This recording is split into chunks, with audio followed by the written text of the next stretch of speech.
5 km et demi d'une piste large extrêmement abrasive. 205 km/h de moyenne et un point chaud dès le début du circuit, le premier virage.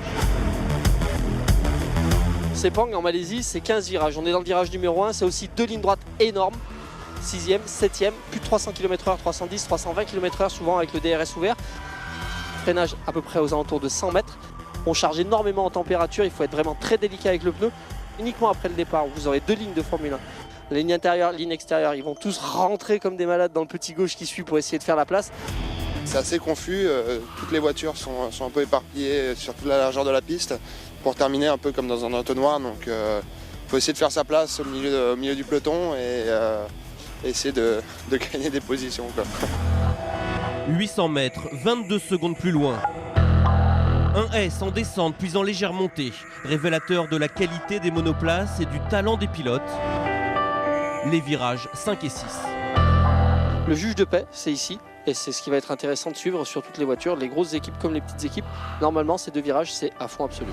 Lorsqu'on attaque la descente, on va commencer à rentrer sur les 200, 220, 240 km/h, 4e, 5e, 6e. Et on a une compression qui est juste en bas de la descente, qui va nous écraser au sol. C'est pas un dénivelé qui est très important, c'est très rapide, mais on s'en sert beaucoup et on attend en fait avec le corps. Le corps attend cette sensation pour savoir où est-ce et quand on va tourner. C'est les 2 premiers virages corsés du circuit. Tu penses que cette année ça sera à fond aussi avec l'auto? Je pense que oui, le premier sera à fond en pneu neuf. Après le second, non. Difficile. Le premier on va lâcher, le deuxième on sait pas. Au simulateur le deuxième je le faisais à fond, mais en vrai t'as le risque de sortir donc. Le tour de piste se poursuit. Avant-dernier virage du circuit, là, la course peut se jouer. Le virage donc avant la grande ligne droite, là c'est le 14, il a l'air compliqué parce que tu freines en appui, du coup tu bloques un peu les avants, après tu bloques les arrières, du coup c'est un petit peu compliqué comme virage. Avant-dernier virage donc, c'est l'enchaînement le plus difficile pour moi, le plus technique de ce circuit.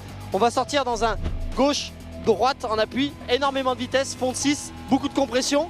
Et on va se retrouver dans un droite en vitesse numéro 2 avec une problématique, c'est que derrière il y a une ligne droite de 800 mètres avec le DRS ouvert et c'est là qu'il va falloir faire toute la différence. On ne peut pas doubler dans l'enchaînement qui est juste derrière nous, par contre il est possible de faire la faute qui va nous permettre d'être doublé juste après. Donc c'est pour ça que c'est très difficile, il n'y a rien à gagner mais il y a tout à perdre ici. C'est ce qui était arrivé l'an dernier à Sergio Pérez alors qu'il luttait avec Alonso pour la première place. D'autres s'y sont déjà laissés prendre depuis 2 jours. Un dernier piège dans l'un des circuits les plus complets de la saison.